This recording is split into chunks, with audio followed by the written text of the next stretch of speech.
I-share ko lang sa inyo yung mga nakatanggap ng ganito tulad ko. Yung monetization policy naging X.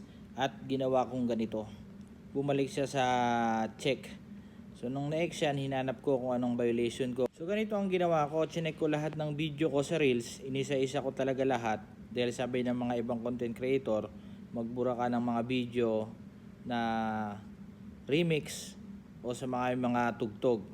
So inisa-isa ko yon, may nakita ko na mute due to copyright claim. Meron din mga remix na copyright claim. So binara ko lahat yun. Makikita nyo yan. Marami akong binirang video pero isa yan. Example ko lang yung video ko na yan. Yan, may copyright claim yan. Siguro nakita ko 6. So tinanggal ko lahat yun, binara ko. Pero pwede nyo palitan ng audio yan. Pero ako binara ko talaga. Mga 2 to 3 days. Naging okay na ulit, na check na ulit yung criteria. So sa mga may ganyan din, i-try nyo lang at sigurado babalik din niya sa